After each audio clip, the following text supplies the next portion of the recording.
የክርስቶስ ተማሪ የሆኑ ሰዎች ከምክር ቤት አባልነት እንዲባረሩ ተወስኖ ነበር። ኒቆዲሞስ ጌታን ተከራከረው።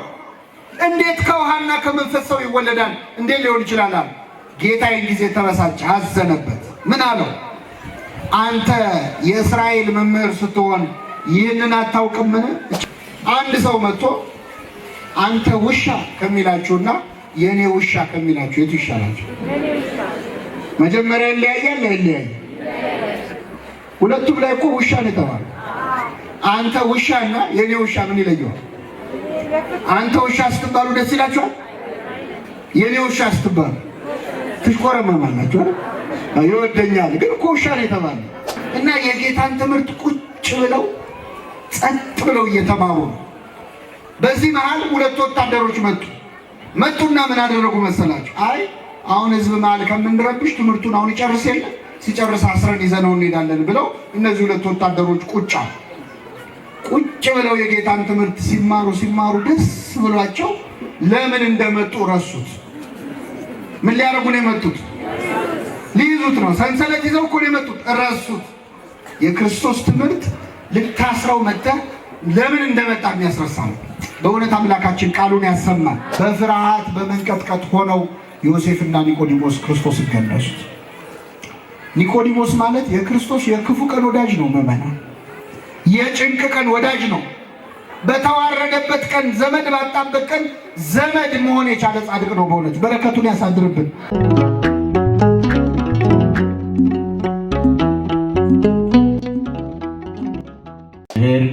መምህር ሄኖክ ኃይሌ ይሆናሉ። ቀጥታ ወደ መምህራችን።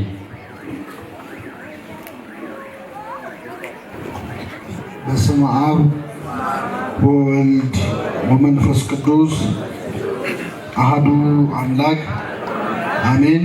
እናማት በስመ አብ ወወልድ ወመንፈስ ቅዱስ አሐዱ አምላክ አሜን። በስመ አብ ወወልድ ወመንፈስ ቅዱስ አሐዱ አምላክ አሜን። ክቡራን አበው ሊቃውንተ ቤተ ክርስቲያን፣ መምህራን፣ አባቶች፣ እናቶች፣ ወንድሞች፣ እህቶች እንዲሁም ሕፃናት በእግዚአብሔር ሰላምታ እንደምናደራችሁ አሜን። ምሕረት ቸርነቱን አብዝቶ እስከዚህ ሰዓት ያደረሰን በማለዳ በሥርዓተ ቅዳሴው እንድንካፈል ስሙን እየጠራን እንድናመሰግነው በቤቱ የሰበሰበን የአባቶቻችን አምላክ ልዑለ ባሕርይ እግዚአብሔር ስሙ የተመሰገነ ይሁን። እግዚአብሔር አምላካችን በቀሪው አጭር ሰዓት ከመካከላችን እንዲሆንልን፣ እንዲያስተምረን፣ እንዲመክረን፣ እንዲገስጸን የእርሱ ቅዱስ ፈቃድ ይሁንልን። እንደምታውቁት ምዕመናን ዛሬ የምንገኘው ከአብይ ጾም ሳምንታት መካከል ኒቆዲሞስ በሚል ርዕስ በሚጠራው ሳምንት ላይ ነን። በዮሐንስ ወንጌል ምዕራፍ 3 ከቁጥር 1 ጀምሮ ያለውን የዛሬውን ወንጌል ምንባብ ለጥቂት ደቂቃዎች እንማራለን። ለአባቶቻችን ለነቢያት፣ ለአባቶቻችን ለሐዋርያት፣ ለአባቶቻችን ለሐዋርያውያን አበው፣ ለሊቃውንት በጉባኤያቸው ተገኝቶ ምስጢሩን ጥበቡን ገልጦ እንዲያስተምረን፣ እንዲመክረን፣ እንዲገስጸን የእርሱ ቅዱስ ፈቃድ ይሁንልን። ከፈሪሳውያንም ወገን የሆነ የአይሁድ አለቃ የሆነ ኒቆዲሞስ የሚባል አንድ ሰው ነበረ።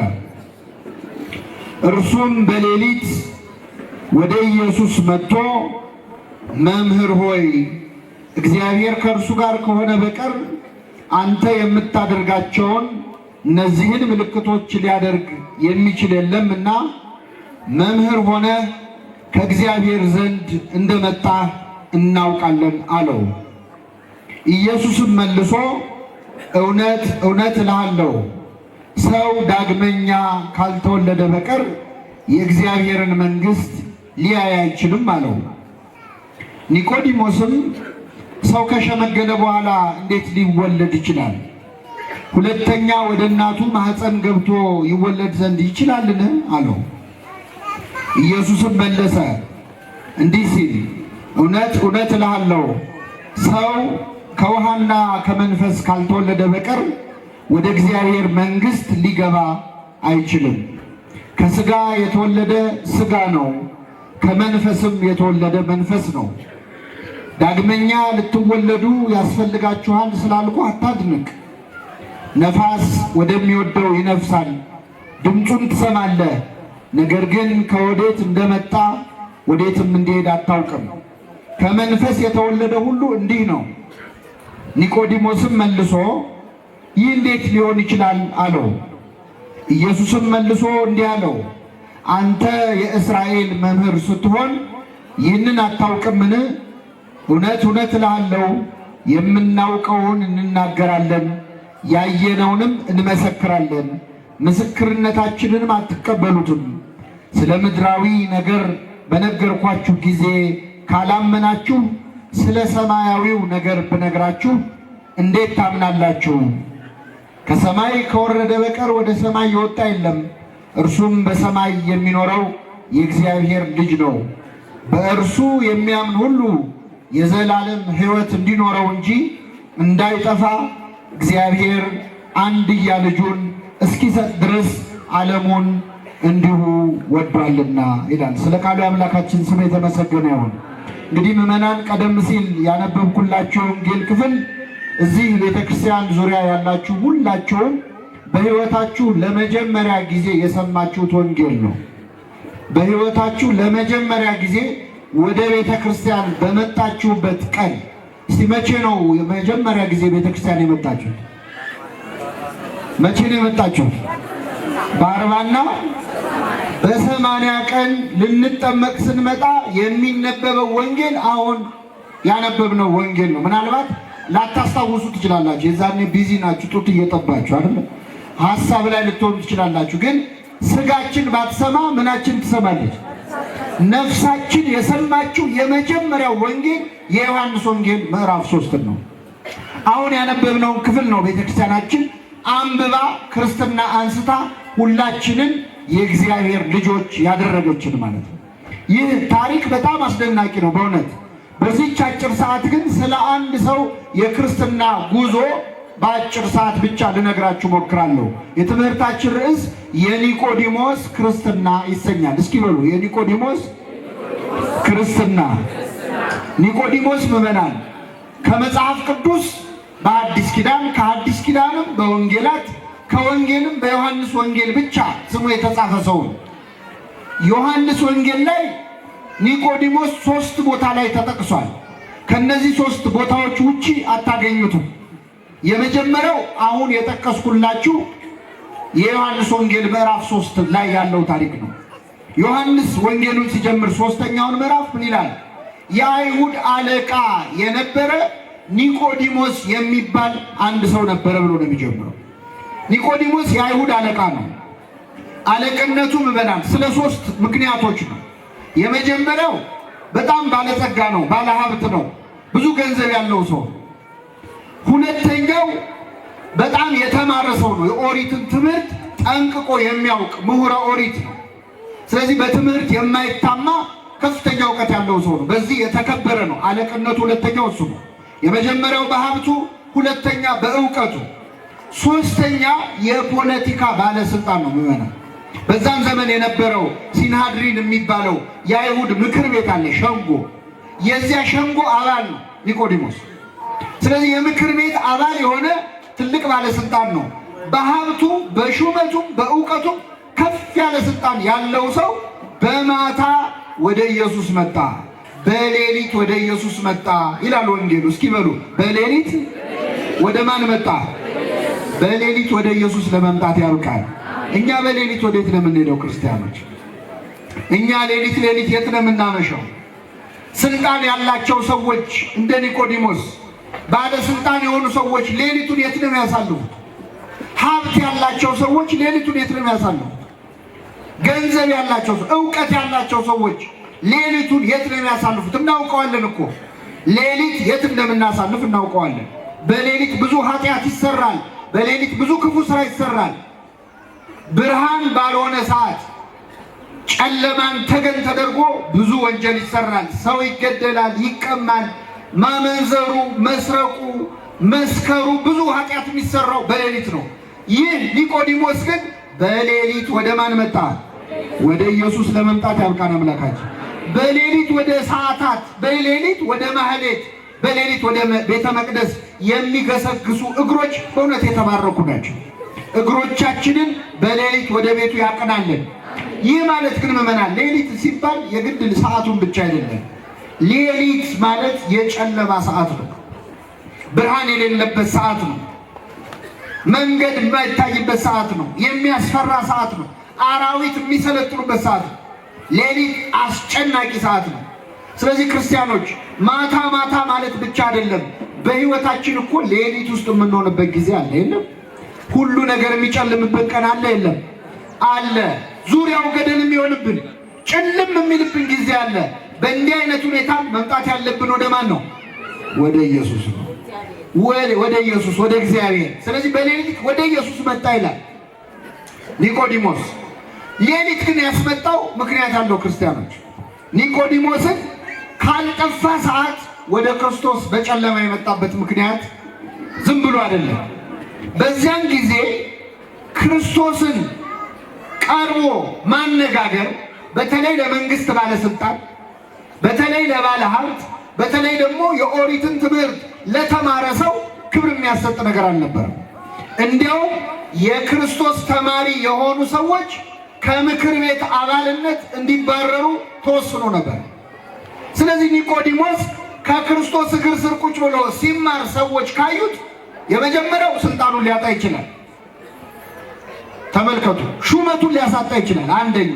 ሁለተኛ ደግሞ የተማረ ሰው ነው ብለናል አይደለ? የኦሪትን ትምህርት ተምሯል። የተማረ ሰው ቁጭ ብሎ ሲማር መታየት ክብሩ የሚነካ ይመስለዋል። እንዴ እስካሁን ድረስ አልተማረም እንዴ? ከዚህ ከ30 ዓመት እንግዲህ ክርስቶስ የዛን ጊዜ 30 ዓመት ነበረ። ከሱ እግር ስር እንዴ ቁጭ ብሎ ይማራል? ስንት ነገር የሚያውቅ ሰው ለካ አያውቅም ብለው ሰዎች እንዳይንቁት ክብሩን ለመጠበቅ ብሎ በጨለማ ፈራ ተባ እያለ ወደ ክርስቶስ መጣ። መምጣቱ ግን ጥሩ ነው ምዕመናን። ኒቆዲሞስ ወደ ክርስቶስ ቀረበና ምን አለው? እንዲህ አለው፣ እግዚአብሔር ከእርሱ ጋር ከሆነ ሰው በቀር አለው። መምህር ሆይ አለ። ከኔ ጋር በሉ፣ መምህር ሆይ። አዎ እግዚአብሔር ከእርሱ ጋር ከሆነ በቀር አንተ የምታደርገውን ተአምር ሊያደርግ የሚችል ማንም የለም ማለት። እንግዲህ ይህንን ታሪክ የምናነበው በዮሐንስ ወንጌል ምዕራፍ 3 ላይ ነው። ምዕራፍ 2 ላይ ክርስቶስ በቃና ዘገሊላ ውሃውን ምን አድርጎ ነበር? ወይን አድርጓል። ተአምር አድርጓል። ዝናው ገኗል። ይህንን ሰምቷል ኒቆዲሞስ። ስለዚህ ምን አለው? መምህር ሆይ እግዚአብሔር ከእርሱ ጋር ከሆነ በቀር አንተ የምታደርጋቸውን ተአምራት ሊያደርግ የሚችል የለምና መምህር ሆነ ከእግዚአብሔር ዘንድ እንደመጣ እናውቃለን አለው። ሌሎች ባያውቁን እኛ ግን እናውቃለን። እኔ ግን አውቃለሁ። የምታደርገውን ተአምር እግዚአብሔር ከእርሱ ጋር ከሆነ ሰው በቀር ማንም ሰው ይታመር ሊሰራ ምን አይልም አይችልም አለው። ይህን ሲለው ክርስቶስ ምን አለ? እውነት እውነት እልሃለሁ ሰው ዳግመኛ ካልተወለደ በቀር የእግዚአብሔር መንግስት ሊያይ አይችልም አለው። ተመልከቱ፣ ኒቆዲሞስ የመጀመሪያ ስራው መጥቶ ክርስቶስን ማመስገን ነው። መምህር ወይ አለው። እሱ እኮ የአይሁድ ሸንጎ አባል ነው፣ ምሁር ነው። ክርስቶስን ሊንቀው ግን አልሞከረም። እግዚአብሔር ከአንተ ጋር እንዳለ ይታወቀኛል አለ። ክርስቶስ እኮ እግዚአብሔር ከእሱ ጋር ያለ አይደለም። ክርስቶስ ራሱ ማን ነው? እግዚአብሔር ነው። ግን አላወቀውም ኒቆዲሞስ ገና። እግዚአብሔር ከእርሱ ጋር ከሆነ ሰው በቀር አንተ የምታደርገውን ታምር ሊያደርግ የሚችል የለም ብሎ መጥቶ አወደሰው፣ አመሰገነው። ክርስቶስ መምህራንን የሚያመሰግኑ ሰዎች እንደማይጸድቁ፣ አባቶችን ቀርበው የሚያወድሱ ሰዎች እንደማይጸድቁ፣ ምስጢራትን የሚፈጽሙ እንደሚጸድቁ ሲያሳየን ሰው ዳግመኛ ከውሃና ከመንፈስ ካልተወለደ በቀር ወይም ዳግመኛ ካልተወለደ በቀር የእግዚአብሔር መንግስት ምን አይልማል አይወርስም ማለት። አሁን መምህር በማድነቅ ቢጸደቅ ቢሆን እኛ ነበርን እኮ የምንጸድቀው ማለት። አቤት ዛሬ ያስተማሩት አባት፣ አቤት ዛሬ የዘመረው ዘማሪ፣ አቤት እንዲያርገው እንላለን። ልክ ኒቆዲሞስ መጥቶ ክርስቶስ እንዳመሰገነው ማለት። መምህር ወይ አንተ የምታደርገውን እግዚአብሔር ከእርሱ ጋር ከሆነ በቀር ሊያደርግ የሚቻል እንደሌለ ከእግዚአብሔር እንደተላክ እናምናለን። ክርስቶስ አወደሰኝ ብሎ መልሶ አላወደሰውም። አይ ይቀርሃል ገና፣ ሰው ዳግመኛ ካልተወለደ በቀር የእግዚአብሔር መንግስት ምን አይልም እኔን ስላመሰገንከኝ አትድንም፣ መጀመሪያ ድጋሚ ልትወለድ ይገባሃል አለው። ደነገጠ ኒቆዲሞስ። ምን ማለት ነው? ሰው ድጋሚ እንዴት ሊወለድ ይችላል? ኒቆዲሞስም ሰው ከሸመገለ በኋላ እንዴት ሊወለድ ይችላል አለ። ሁለተኛ ወደ እናቱ ማህፀን ገብቶ ይወለድ ዘንድ ይችላልን ብሎ ጠየቀው ክርስቶስ። ኢየሱስም መለሰ እንዲህ ሲል እውነት እውነት እልሃለሁ ሰው ከውሃና ከመንፈስ ቅዱስ ወይም ከመንፈስ ካልተወለደ በቀር ወደ እግዚአብሔር መንግሥት ሊገባ በእኛ ቋንቋ ምን ካላደረገ በቀር ማለት ነው፣ ካልተጠመቀ በቀር። ካህኑ አምጥተው ክርስትና ሲያነሱን ውሃ ውስጥ ሲጨምሩን መጀመሪያ ጸሎት አድርገው ነው። ክርስትና ከመነሳታችን በፊት ካህናቱ ይጸልያሉ። ጸልየው ሲጨርሱ አሐዱ አብ ቅዱስ ብለው ውሃውን ይባርኩታል። በውሃው ላይ መንፈስ ቅዱስ ይወርድበታል። ያ ውሃ ከተራ ውሃነት ከክርስቶስ ጎን ወደ ፈሰሰው ውሃነት ይለወጣል። ወደ ማየገቦ ማለት ነው። ጌታ ዓርብ ዕለት ትዝ ይላችኋል። ጎኑን አንድ ወታደር መጥቶ በጦር ወጋው። ሲወጋው ከጎኑ ደምና ውሃ ፈሰሰ። የጎኑን ውሃ ተጠምቀን የጎኑን ደም ጠጥተን ነው ክርስቲያን የሆነ። ስለዚህ ሰው የሚድንበት ውሃ ወደ መሆን ከክርስቶስ ጎን ወደ ፈሰሰው ውሃ ይለወጣል። በመንፈስ ቅዱስ ማለት ነው። በማን ስራ? በእግዚአብሔር ስራ። እዛ ውሃ ውስጥ ሕፃኑ ገብቶ ሲወጣ ዳግመኛ ይወለዳል። ለስንተኛ ጊዜ ይወለዳል? ለሁለት። መጀመሪያ የተወለደው ከማን ነው? ከእናቱ ማህፀን። ሁለተኛ ጊዜ ይወለዳል ከእግዚአብሔር። ያልተካከለ ዳግመኛ ይላሉ አባቶቻችን። የበለጠ ልደት ነው የሚወለደው። የቀደመው ልደት ስጋዊ ነው፣ የስጋ የደም ነው። በጥምቀት የምንወለደው ልደት ግን ከመንፈስ ቅዱስ ነው። ከአብራ ከመንፈስ ቅዱስ ከማህፀነ ዮርዳኖስ ብሎ አባቶቻችን ያብራሩታል። በጣም ውብ አገላለጽ ነው በእውነት። ከአብራ ከመንፈስ ቅዱስ እያንዳንዳችን የተወለድነው ከአባቶቻችንና ከእናቶቻችን ነው። ከአባቶቻችን አብራክ ከእናቶቻችን ማህፀን። ዘር የሚገኘው ከወንዱ አብራክ ነው። ወደ ሴቲቱ ማህፀን ይገባል። ልጅ ሆኖ ጽንስ ሆኖ ይጸነሳል፣ ይወለዳል። ይህንን ወስደው አባቶቻችን ምን አሉ? ከአብራከ መንፈስ ቅዱስ በሉ እስኪ። ወሽ አይገላችሁም ግዕዙ። ከአብራከ መንፈስ ቅዱስ ከማህፀነ ዮርዳኖስ። ተመልከቱ፣ የወንዱን ቦታ መንፈስ ቅዱስ፣ የሴቲቱን ቦታ ዮርዳኖስ፣ ቤተ ክርስቲያን፣ ጥምቀት ማለት ነው። እያንዳንዳችን በጥምቀት ዳግመኛ ተወልደናል። ሁለተኛ ልደት አግኝተናል።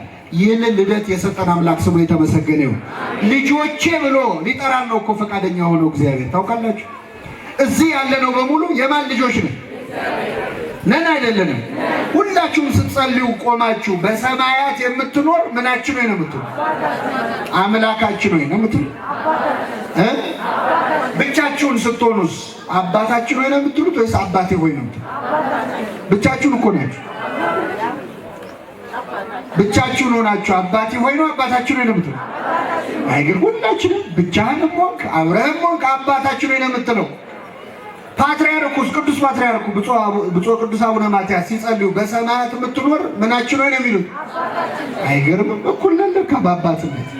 የሁላችን አባት ነው። አያችሁ፣ አባትና ልጅ ቆመው ሲጸልዩ ሕፃኑ ልጅ አባታችን ሆይ ሲል አባቱ አያታችን ሆይ ነው የሚለው? ምናችን ሆይ ነው? ለሁላችንም ምናችን ነው? በቤተ ክርስቲያን ትልቁ ስልጣን ምን እንደሆነ ታውቃላችሁ? የእግዚአብሔር ልጅ መሆን። ቅስናው አይደለም፣ ዲቁናው አይደለም፣ ጵጵስናው አይደለም፣ ፕትርክናው አይደለም። ትልቁ ስልጣን የማን ልጅ መሆን ነው? ቤተ ክርስቲያን ውስጥ ሌላው ቀርቶ ሁለተኛና ሶስተኛ ልጅ የለም። ታውቃላችሁ? የበኩር ልጅ ከዛ ሶስተኛ ልጅ አራተኛ ልጅ የሚባል የለም። ሁላችንም ለእግዚአብሔር የበኩር ልጆቹ ነው፣ የመጀመሪያ ልጆቹ ነው። ሰው ዳግመኛ ካልተወለደ በቀር የእግዚአብሔር መንግሥት ሊወርስ አይችልም ብሎ ነገረው። ከስጋ የተወለደ ስጋ ነው፣ ከመንፈስ የተወለደ መንፈስ ነው። አንተ የምታውቀው ልደት ከስጋ የምትወለደው ልደት ነው። እሱ የስጋ ልደት ነው። ከመንፈስ ቅዱስ የሚወለደው ግን መንፈሳዊ ልደት ነው የሚወለደው። ዳግመኛ ልትወለዱ ያስፈልጋችኋል ስላልኩ አታድንቅ። ነፋስ ወደሚወደው ይነፍሳል። ድምፁን ትሰማለህ፣ ከወዴት እንደመጣ ወዴት እንደሚሄድም አታውቅም። ከመንፈስ የተወለደው ሁሉም እንዲህ ነው። ነፋስ ድምፁን ትሰማለህ እንጂ ከየት እንደመጣ ወዴት እንደሚሄድ አታውቅም። በነፋስ የተመሰለው መንፈስ ቅዱስ ነው። መንፈስ ቅዱስም በወደደው ሰው ላይ ያድራል። ከየት እንደመጣ ወዴት እንደሚሄድ አታውቅም። አሁን እዚህ ማለት ክርስትና አስነስታችሁ የምታውቁ ሰዎች አላችሁ አይደል? ሕፃኑን አቅፋችሁት ገብቶ ተጠምቆ ሲወጣ ልጁ ወደሆነ ነገር ይቀየራል? ይቀየራል እንዴ? ሲገባም ልጅ ነው፣ ሲወጣም ልጅ ነው። ነፋስ ከየት እንደመጣ ወዴት እንደሚሄድ አናውቅም።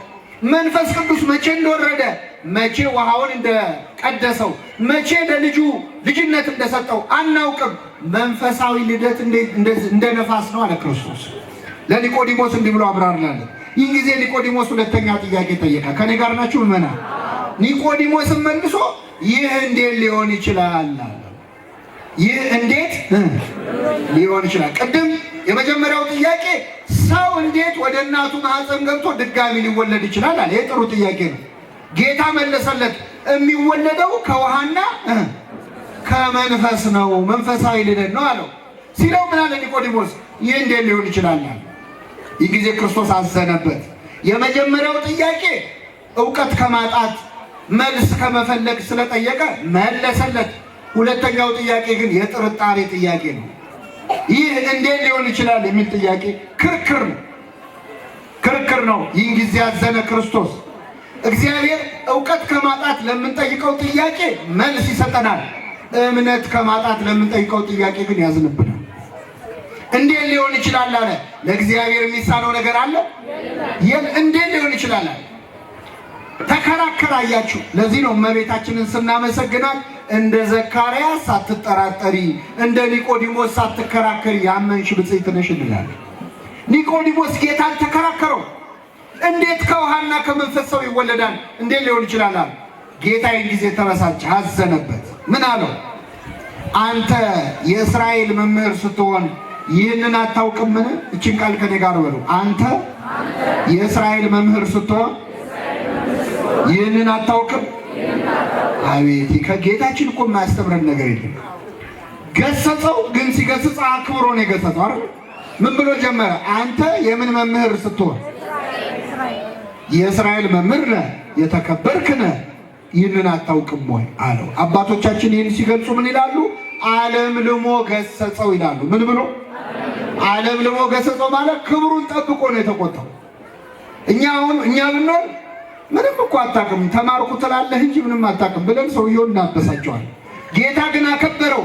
አንተ የአይሁድ መምህር ስትሆን። ብዙ ጊዜ ሰዎች የማይሰሙን ንግግራችን በጨው የተቀመመ ስላልሆነ ነው። ከኔ ጋር ናችሁ ምዕመናን? እስቲ አንድ ጥያቄ ልጠይቃችሁ። አንድ ሰው መጥቶ አንተ ውሻ ከሚላችሁና የኔ ውሻ ከሚላችሁ የቱ ይሻላችሁ? መጀመሪያ ይለያያል አይለያይም? ሁለቱም ላይ እኮ ውሻ ነው የተባለው። አንተ ውሻና የኔ ውሻ ምን ይለየዋል? አንተ ውሻ ስትባሉ ደስ ይላችኋል? የኔ ውሻ ስትባሉ ትሽኮረመማላችሁ አይደል? ይወደኛል ግን እኮ ውሻ ነው የተባለው። ንግግሩ ተመልከቱ፣ አንድ ሆኖ ሳለ አነጋገሩ ግን የንግግሩን ጣዕም ይቀይረዋል አይደል? ዓለም ልሞ ገሰጸው። እኛ ብዙ ጊዜ ሰዎችን ለመምከርም ስንፈልግ ከስድብ ለምን ጀምረው? መጀመሪያ ያለበት ከምስጋና።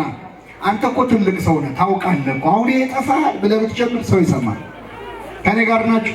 ለምሳሌ አንዲት ሴት ጫማ ልታሰራ ጫማ ቤት ሄዳ ጫማውን የሚሰራው የዛ የጫማ ባለቤት የጫማ ቤቱ ሰራተኛ ጫማው ጠቦሻል ከሚላትና እግርሽ ትልቅ ነው ከሚላት እስቲ መልሱልኝ። መጀመሪያ ይለያያል። ጫማው የጠበባት ምን ስለሆነ ነው? ጫማው ጠቦሻል ከሚላትና እግርሽ ትልቅ ነው ከሚላት ይሻል። ጫማው ጠቦሻል ካለ ተመልሳት ነው። እግርሽ ትልቅ ነው ካለ ስነ ስርዓት የለውም ብለው ሁለተኛ አትደርስም። እዛ ግን ሀሳቡ አንድ ነው። አነጋገራችን ሰዎች እንዲሰሙን ያደርጋል። ጌታ ኒቆዲሞስን ዓለም ልሞ ገሰጸው። አንተ የአይሁድ መምህር ስትሆን ይህንን አታውቅምን? ስለ ስጋ ነገር ስነግር ካላመንክ ስለ መንፈሳዊ ነገር ስነግር እንዴት አታምንም? ማለት እንግዲህ የመጀመሪያው ምዕመናን ኒቆዲሞስ ገና ወደ ክርስቶስ የመጣበት የመጀመሪያ ቀን ነው። አፍሮ በክርስቶስ ቢያምንም ግን ውስጡ ደግሞ ውዳሴ ከንቱ ፈልጎ የተማረ ሰው ሆኖ ሳለ ከጌታ ጋር እንደ ቁጭ ብሎ ይማራል እንዳይሉት፣ ከሸንጎ እንዳያባርሩት ሰግቶ ፈራ ተባ እያለ ወደ ክርስቶስ መጣ። ምስጢረ ጥምቀትን ለብቻው ክርስቶስ ቁጭ አድርጎ አስተማረው። የኒቆዲሞስን ትጋት ለሁላችን ያድርግልን። ሁለተኛው ምዕመናን ኒቆዲሞስን የምናገኘው በዚህ በዮሐንስ ወንጌል ላይ ለሁለተኛ ጊዜ አንድ ታሪክ ሲፈጸም ነው። በጣም ይገርማችኋል። ኒቆዲሞስ መጀመሪያ ወደ ክርስቶስ የመጣው በዮሐንስ ወንጌል ምዕራፍ 3 ላይ ነው። ሁለተኛ ጊዜ በዮሐንስ ወንጌል ምዕራፍ 7 ላይ እናገኘዋለን። ምን ተፈጠረ መሰላችሁ? አይሁድ ክርስቶስን በጣም ብዙ ሰው እየወደደው እየተከተለው እንደሆነ ሰሙ ይላል። ጸሐፍት ፈሪሳውያን በየቀኑ በሚያስተምረው ትምህርት በሚፈጽመው ተአምራት የተከታዮቹ ቁጥር እየበዛ መጣ። ስለዚህ እንዲህ ዝም ካልነው በዚህ ከቀጠለ አገሩን ሊቆጣጠረው ነው ብለው ፈሩ፣ ቀኑ በክርስቶስ። ስለዚህ ወታደሮችን ጠሩና ሂዱና የናዝሬቱ ኢየሱስ ምኩራብ ላይ እያስተማረ ነው፣ ሄዳችሁ አስራችሁ ይዛችሁት ኑ ብለው ደና ጉልበት ያላቸውን ወታደሮች መርጠው ጌታን አስረው እንዲይዙ ላኳቸው። የዮሐንስ ወንጌል ምዕራፍ 7 ላይ ነው የተፈጸመው። እነዚህ ሁለት ወታደሮች ክርስቶስን ሊይዙት መጡ። እንግዲህ አሁን ያለነው ቤተክርስቲያን ነው፣ ምኩራብ ነው እንበልና ክርስቶስ እንዲህ አውደ ምሕረቱ ላይ ቆሞ እያስተማረ ነው። ሁለት ወታደሮች ጌታን ሊይዙት መጡ። ሲመጡ ህዝቡ ሁሉ ቁጭ ብሎ ጸጥ ብሎ የጌታን ትምህርት ይማራል። ጸጥ ብሎ ይማራል። የክርስቶስ ትምህርት እኮ ልዩ ነው አይደለም? ነው አይደለም? አሁን እኛ ኃጢአተኞቹን እንኳን ቁጭ ብላችሁ እየሰማችሁ የክርስቶስን ትምህርት መስማት ብንችል እንዴት ያለ ነው። ብፁዕ ቅዱስ አቡነ ሽኖዳ የተባሉ አባት ምን ነው ዛሬ ሀገሩን ያጥለቀለቀው ድምፅ መቅረጫ ጌታ ባስተማረ ጊዜ በኖረ ኖሮ ይላሉ። ዛሬ ሀገሩን ያጥለቀለቀው ቪዲዮ ያኔ በኖረ ኖሮ ምን ነው ድምፁን በሰማ ነው። የእሱ ድምፅ እኮ የእግዚአብሔር ድምፅ ነው አይደል? እሱ ተናግሮ ማስተማር ብቻ ይሰራል። የክርስቶስ ቃል ሲሆን ይሰራል። ሙቱን ውጣ ብሎ አልዓዛር ውጣ ሲለው ይወጣል። የሚሰራ የሚፈውስ ቃል ነው። በእውነት አምላካችን ድምፁን ያሰማል። እና የጌታን ትምህርት ቁጭ ብለው ጸጥ ብለው እየተማሩ ነው። በዚህ መሃል ሁለት ወታደሮች መጡና ምን አደረጉ መሰላችሁ? አይ አሁን ህዝብ መሃል ከምንረብሽ ትምህርቱን አሁን ይጨርስ የለ ሲጨርስ አስረን ይዘነው እንሄዳለን ብለው እነዚህ ሁለት ወታደሮች ቁጭ ብለው የጌታን ትምህርት ሲማሩ ደስ ብሏቸው ለምን እንደመጡ ረሱት። ምን ሊያደርጉ ነው የመጡት? ሊይዙት ነው። ሰንሰለት ይዘው እኮ ነው የመጡት። ረሱት። የክርስቶስ ትምህርት ልታስረው መጥተህ ለምን እንደመጣ የሚያስረሳ ነው። በእውነት አምላካችን ቃሉን ያሰማል። አዎ ልብ የሚሰነጥቅ እኮ ነው የክርስቶስ ቃል አይደለም? የእግዚአብሔር ቃል ኃይል አለው በእውነት። እና ጸጥ ብለው ሰምተው ተምረው አልቀው እንዴት ያለ ትምህርት ነው ብለው ተመለሰው ወደ አይሁድ ተመለሱ፣ ወደ ፈሪሳውያን። የታን ይዛችሁት የመጣችሁት? ማንን? የናዝሬቱን ኢየሱስን። አይ እኛ እንደዚህ ያስተማረ ሰው ከዚህ በፊት አይተን አናውቅም አሉ። አይሁድ ቅጥል አሉ። በእውነት ታስሮ ይመጣል ብለው ሲጠብቁ ጭራሽ ሊያስሩ የሄዱት ወታደሮች ደቀ መዛሙርት ሆነው መጥተው ስለ ክርስቶስ ይመሰክራሉ። ተበሳጩ አይሁድ። ከዛ ምን አሏቸው መሰላችሁ? እናንተ እኮ የወደዳችሁት ስላልተማራችሁ ነው አሏቸው። ከኔ ጋር ናችሁ? ምን ስላላችሁ ነው? እውቀት ስለሌላችሁ ነው እሱን ያደነቃችሁት። እስቲ ከተማረ ሰው የእሱን ትምህርት ወዶ የተማረ ሰው ታውቃላችሁ? ቁጭ ብሎ የተማረ ሰው አሏቸው። አንድ የተማረ ሰው እኮ አይከተለውም አሉ። ግን ክርስቶስን ቁጭ ብሎ የሰማ የተማረ ሰው አለ የለም? አሁን ነግሬያቸዋለሁ። ኒቆዲሞስ ይገርማቸዋል። እዛው ቆሞ ይሰማል። ይሄ ወሬ ሲወራ እዛው ቆሞ ይሰማል። የተማረ ሰው እኮ እሱን አይከተለውም። አንድ እንኳን የተማረ ሰው እኮ የእሱን ትምህርት ቁጭ ብሎ ሰምቶ አያውቅም ሲሉ ኒቆዲሞስ እዛ ቆሟል። ኧረ እኔ ተምሬያለሁ ቁጭ ብዬ እንዳይ ነገር ሊመጣ ነው አይደል? እንደዛ ካለ የጌታ ተማሪ ነው ተብሎ ከምክር ቤት ምን ይላል? ይባረራል። ፈራ። ዝም እንዳይል ደግሞ ጨነቀው። ይህን እየሰማውማ ዝም አልልም አልክድም አለ። ስለዚህ ምን አለ መሰላችሁ? ሰው ሳያጣራ ይፈርዳል ወይ? ያስተማረውን ሳናይ እንድንፈርድ ሕጉ ይፈቅድልናል ያለ። ሄደው ተምረው የመጡት ሁለት ወታደሮች ናቸው። እኛ አብረናቸው ሄደን ትምህርቱን ምን አላለ?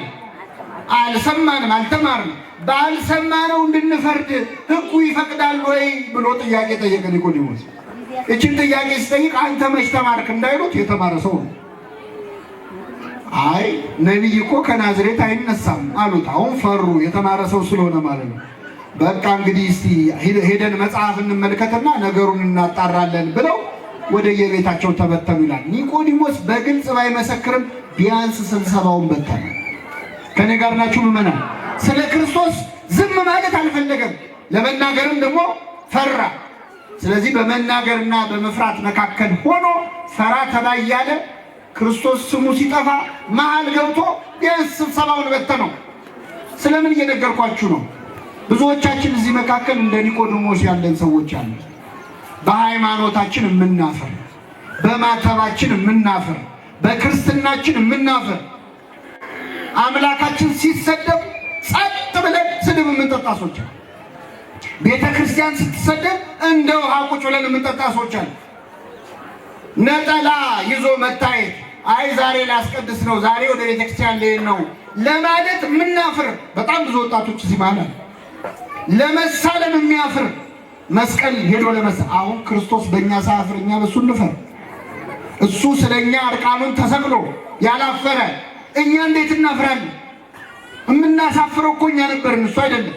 በመስቀሉ የምናፍር፣ በማማተባችን የምናፍር፣ በመጾማችን የምናፍር ሰዎች አሉ።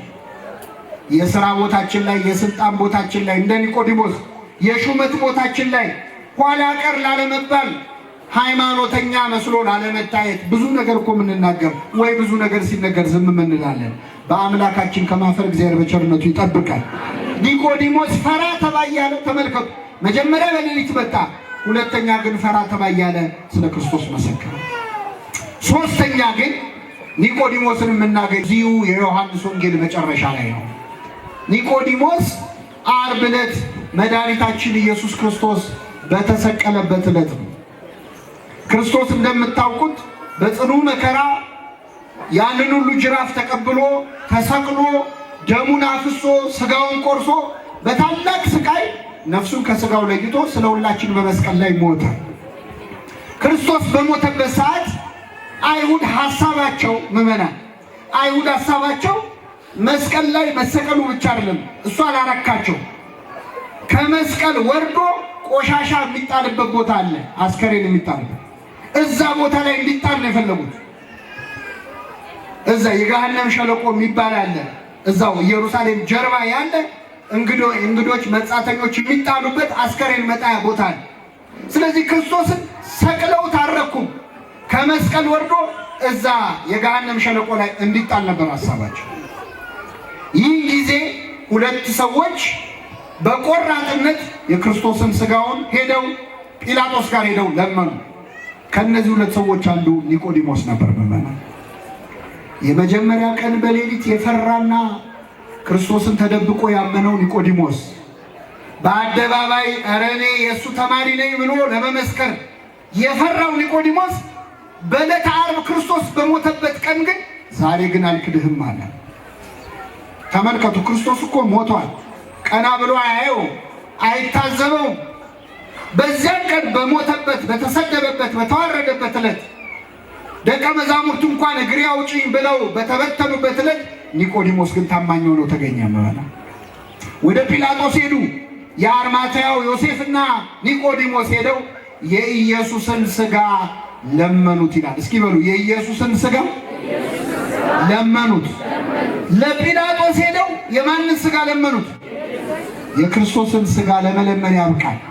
አሁን ብዙዎቻችን ሥጋ ወደሙን ያለመቀበል አይኔ ንስሐ አባቴን መለማመጡም ሰለቸኝ፣ ደህና አባትም የለም በዚህ ዘመን ሚል ሰው አለ። ምዕመናን፣ ለክርስቶስ ሥጋ አይደለም የእግዚአብሔር ካህን ጲላጦስንም ብናገኘው እንለምነዋለን። የኢየሱስን ሥጋ ለማግኘት ማንንም እንለምናለን፣ ሥጋውን እናገኝ እንጂ። በእውነት ሁላችንን ለሥጋው ለደሙ ያብቃል። እስቲ እዚህ መካከል ቆራቢ ያልሆናችሁ እጃችሁን አውጡ። ቆራቢ ያልሆናችሁ ቆራቢ ያል ከፍ አድርጉት።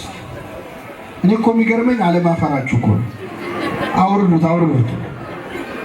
እኔ ልንገራችሁ፣ እጃችሁን ያወጣችሁ በሙሉ እዚህ ቤተ ክርስቲያን ውስጥ ቆራቢ ያልሆነ አንድም ሰው የለም። ያቋረጠ ነው እንጂ ያልቆረበ ሰው አለ? እንደው ክርስትና አልተነሳችሁ እና ስትነሱ አልቆረባችሁ? ታዲያ እጃችሁን ታውጣላችሁ? አቋረጣችሁ እንጂ ሁላችሁም ቆርባችኋል። ሁላችንም ቆራቢ ነን። እዚህ ማን ያቋረጠ እንጂ ያልቆረበ የለም። ሁላችንን ወደ ሥጋው ደግሞ ይመልሰን። በእውነት ረሳ ነው። አያችሁ፣ ሲቆይ ረሳ ነው። እኛ ከሱ ተለየን እንጂ እሱ መች ከኛ ተለይቶ ያውቃል? ጌታዬ ሆይ አንተ ከኔ ጋር ያልነበርክበት ዘመን የለም፣ እኔ ግን ካንተ ጋር ያልነበርኩበት ዘመን ብዙ ነው። እኛንን እንጂ ከሱ የራቅነው ሥጋው ደሙ እኮ ከኛ ተለይቶ ያውቃል። ደግመን የምንቀበለው እኮ በኃጢአት ስለምናሳድፈው ነው እንጂ አንዴ የተቀበልነው ሥጋና ደም ስለማይበቃ አይደለም። አምላካችን ሁላችንን ወደ ሥጋው ደሙ ይመልሰን። አዎ ቅዳሴ ቢቀደሰው እንድንቆርብ ነው ምእመናን፣ ተሰጥኦ መልሰን እንድንሄዳለን። ሰርግ እኮ ነው ቅዳሴ። አሁን ሰርግ ደግሳችሁ ምግብ አዘጋጅታችሁ ሰው ሁሉ ነጭ ለብሶ መጥቶ ቁጭ ብሎ ከምግቡም ከመጠጡም ሳይነካ እግዚአብሔር ይስጥልኝ ብሎ ቤት ደስ ይላችሁ አይደለም? ቅዳሴ ሰርግ ነው። ሙሽራው ክርስቶስ ነው። ሙሽራይቷ ቤተክርስቲያን ናት። ምግቡ መጠጡ ሥጋው ደሙ ነው። እስከ መቼ ነው ሥጋውና ደሙን የማንቀበለው? ተልካሻ ምክንያት አይበቃም። ጲላጦስን ለመኑት፣ የኢየሱስን ሥጋ ይላል ለመኑት፣ እባክህ ስጠን አሉ። ሥጋውን ስጠን ሲሉት ጲላጦስ ምን አለ መሰላችሁ? ከመቼው ሞተ አለ ይላል። ይገርማቸዋል። ጲላጦስ የገረመው ክርስቶስ መሞቱ ነው። ለምን? በታሪክ በ3 ሰዓት ውስጥ መስቀል ላይ ተሰቅሎ የሞተ ሰው ይሄ። ምክንያቱም መስቀል ላይ መሰቀል አይገልም። እንደውም የሚገላቸው ምን መሰላችሁ? ትልቁ ፈተና እንደዚህ እጃቸውን ዘርግተው መስቀል ላይ ሲሰቀሉ ትልቁ ጭንቅ ምን መሰላችሁ? መተንፈሳቸው። ስለዚህ እግራቸውን እንዲከፍ አድርገው ነው አየር ይስቡና ይመለሳል። እንዲሞቱ ሲፈልጉ በግራና በቀኝ ያሉትን ወንበዴዎች መጥተው እግራቸውን ምን አሏቸው? ሰበሯቸው። ለምን? ቀና ብለው አየር መተንፈስ እንዳይችሉ ማለት። እንዲህ ካልሆነ ሊሞቱ አይችሉም። ክርስቶስ ግን በ3 ሰዓት ውስጥ ከ6 ሰዓት እስከ 9 ሰዓት ተሰቅሎ ሞተ። ለምንድን ነው የሞተው? ወዲያው ለምን ሞተ አለ ጲላጦስ። ከመቼው ሞተ አለ። ለምንድን ነው ቶሎ የሞተው ክርስቶስ? ከዛ በፊት 6666 ጊዜ ምን ብለዋል? ተገርፏል። አጥንቱ እስኪታይ ድረስ ተገርፏል ክርስቶስ። አጥንቱ እስከሚታይ። የሚገርማችሁ ሚስማር ሲቸነክሩት ሮማውያን ወይን ጠጅ ያጠጣሉ ለሚቸነክሩት ሰው አዝነው። ለምን? ምንም ቢሆን መቼስ ሚስማር ሲገባበት ከሚሰቃይ ትንሽ ስቃዩን እንዲያስተወው እንዲሰክር ማለት ጠጅ አምጥተው ያጠጡታል። ክርስቶስ ግን ሲያመጡለት ተፋው። ስለኛ ብሎ የሚቀበለውን መከራ መቀነስ አልፈለገም። ስለኛ የሚታመመውን ሕመም ትንሽም ቢሆን እንዲቀንስ አልፈለገም። በእውነት ሕማማችን ተቀበለ፣ ደዌያችንን ተሸክሟል እንዳለ ቅዱስ ነቢየ እግዚአብሔር ኢሳይያስ። በእርሱ ቁስል እኛ ምን አለን? አቤት ቁስል ይፈውሳል። ቁስል እኮ አይፈውስም። የቆሰለ ሰው ሲነካ ቁስሉ አንተ ላይ ያርፋል። ኢንፌክሽን ይመጣል፣ ኮንታሚኔት ትሆናለህ ይባላል። ትጠነቀቃለህ፣ ከቁስለኛ ትሸሻለህ። የክርስቶስ ቁስል ግን የሚፈውስ ቁስል ነው።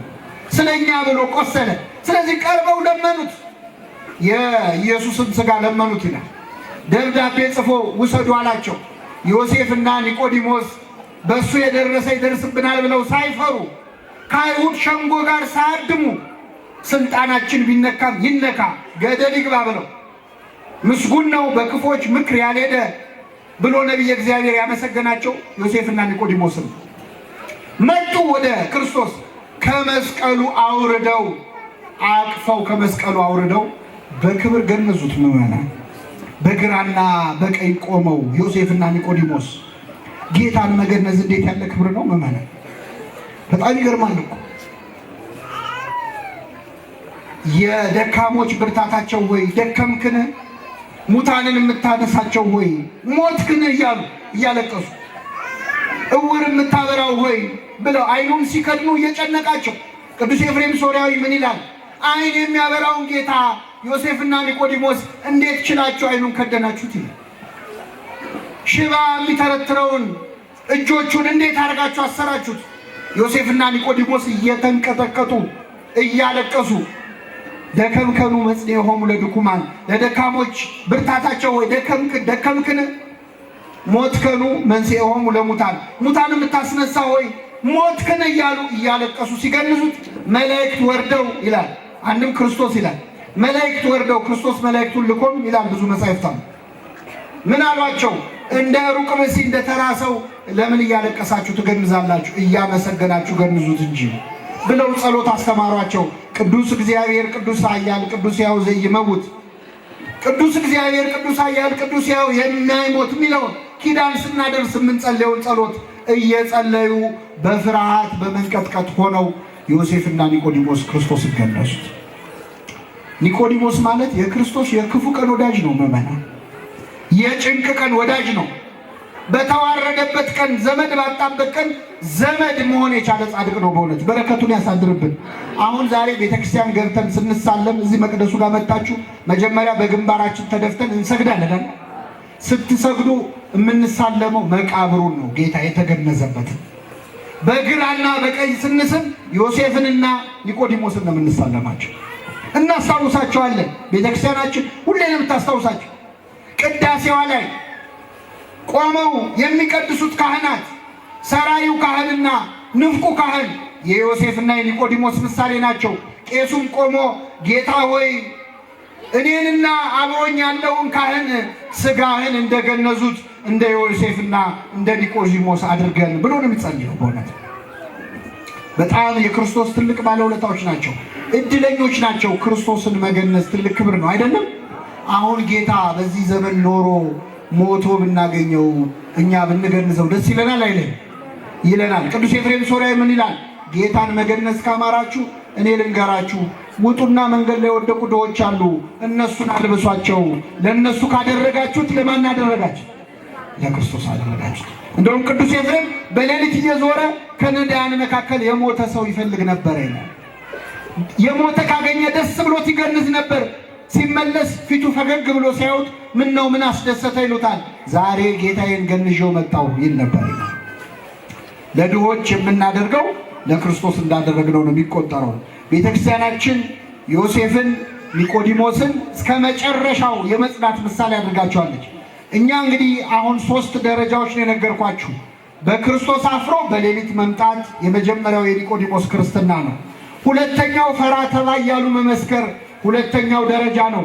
ሶስተኛው ደፍሮ ክርስቶስን መገነዝ፣ በቤቱ ማሳደር። የአርማትያው ዮሴፍ እዛው ቤቱ ነው የቀበረው ክርስቶስ። ሁላችን ለክርስቶስ መቃብር የሚሆን ሕይወት አለን። ሰውነታችን ለክርስቶስ ማደሪያ ሊሆን ይገባል።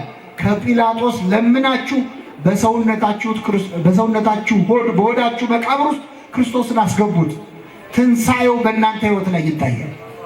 የእሱን ሥጋና ደም ስትቀበሉ ክርስቶስ በእናንተ ሕይወት ውስጥ ሕያው ሆኖ ይታያል። ክርስቶስ ስለኛ ሞቷል። ምዕመናን ስለኛ የሞተው እኛ ለሱ እንድንሞትለት ደግመን አይፈልግም። እኔ ለእናንተ ሞቻለሁ በሉ እስኪ። እኔ ለእናንተ ሞቻለሁ፣ እናንተ ስለኔ ኑሩ። ክርስቶስ እንድንሞት ሳይሆን የሚፈልገው ምን እንድንል ነው? እንድንኖር። ለሞተልን አምላክ ለመኖር ያብቃን አምላካችን። ኒቆዲሞስ ከፍ እያለ የሄደ ክርስትና እድገት ነበረው። አምላካችን ከኃይል ወደ ኃይል የሚሄድ ክርስቲያናዊ ሕይወት ለሁላችን ያድለ። የሰማነውን በልቡናችን ያሳድረብን።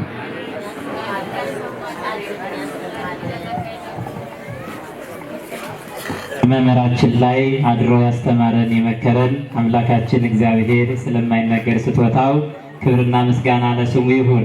የራቀውን አቅርበው የረቀቀውን አጉልተው ዕለቱን አስመልክተው በሚገባ ላስተማሩን በክቡር መምህራችን መምህር ሄኖክ ኃይሌ ቃለ ሕይወትን ያሰማልን።